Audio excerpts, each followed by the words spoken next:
Khalistani ఉగ్రవాదులకు Canada స్వర్గధామంగా మారిందని భారత్ ఎప్పటి నుంచో హెచ్చరించినా పట్టించుకోలేదు ఆ దేశం. పాకిస్తాన్ మద్దతుతో దశాబ్దాలుగా కెనడాను స్థావరంగా మార్చుకొని మన దేశంలో హింసను ప్రోత్సహిస్తున్నారు ఖలిస్తానీలు.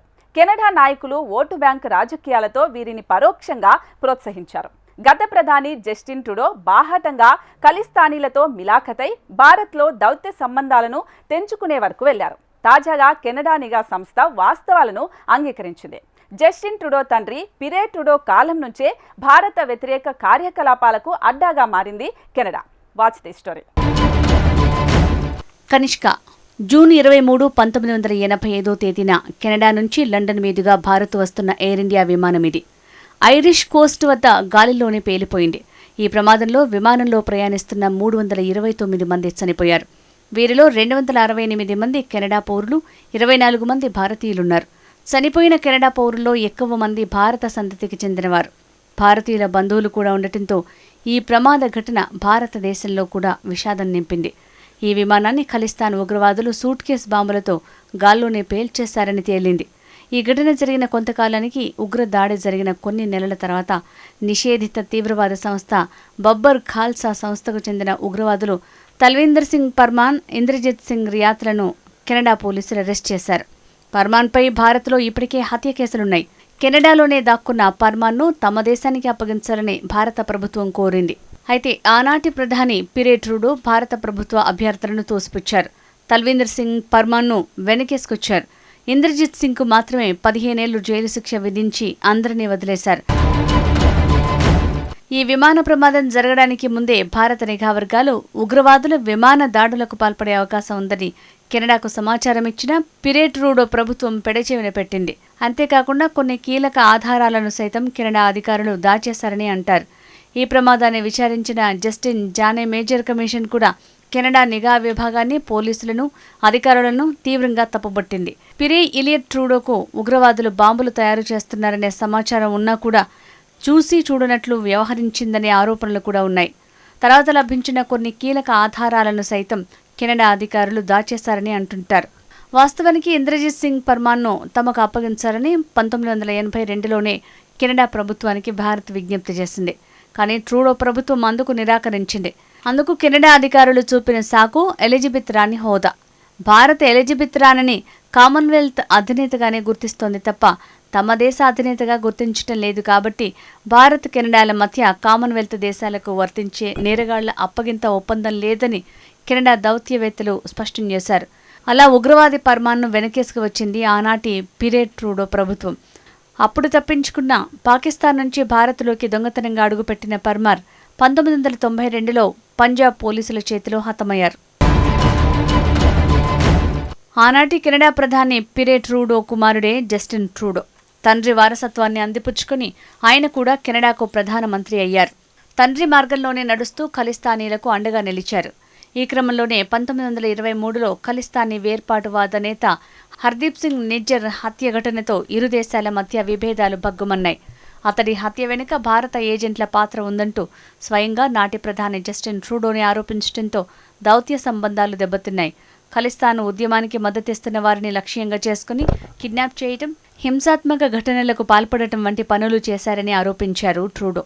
ఈ ఆరోపణల్ని భారత్ తీవ్రంగా ఖండించింది. ఈ ఆరోపణలను సమర్థించే ఆధారాలు ఇవ్వాలని, వాటిని పరిశీలించిన తర్వాతే ఈ కేసుపై తదుపరి చర్యలు తీసుకుంటామని చెప్పినా కెనడా ఎలాంటి ఆధారాల్ని ఇవ్వలేకపోయింది.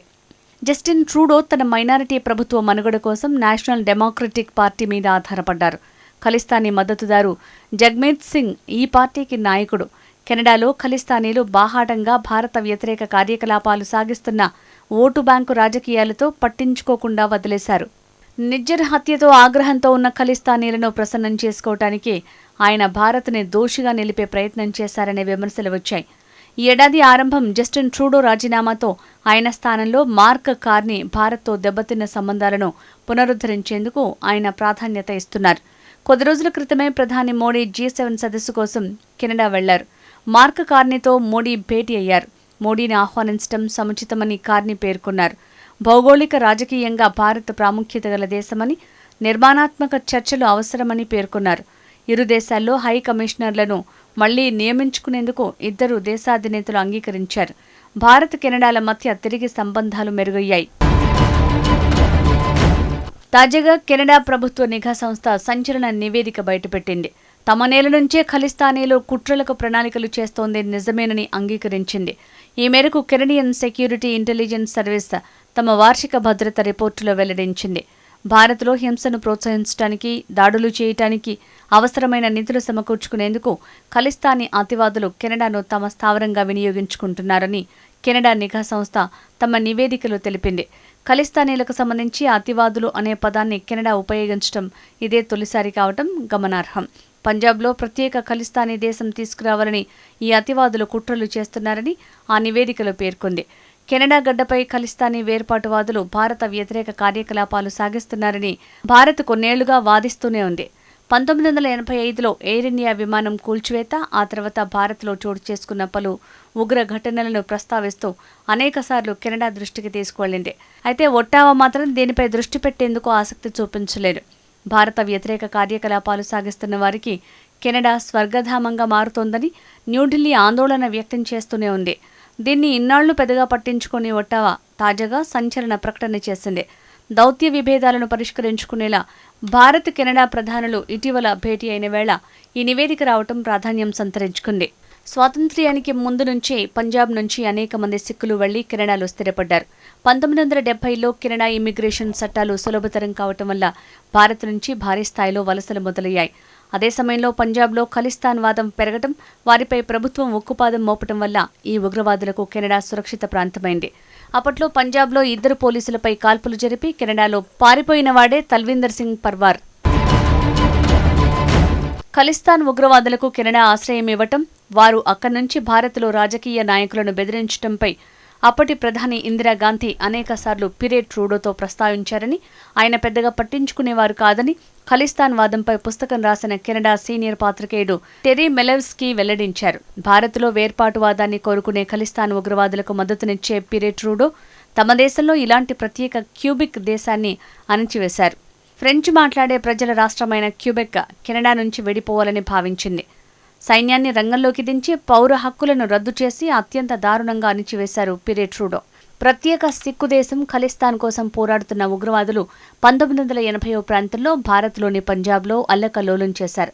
1984లో ఖలిస్తాన్ ఉద్యమ నాయకుడు జర్నైల్ సింగ్ భింద్రాన్వాలే అమృత్సర్లో స్వర్ణ దేవాలయంలో తిష్టవేసుకుని అక్కడి నుంచి ఉగ్రవాద చర్యలు నడిపించారు.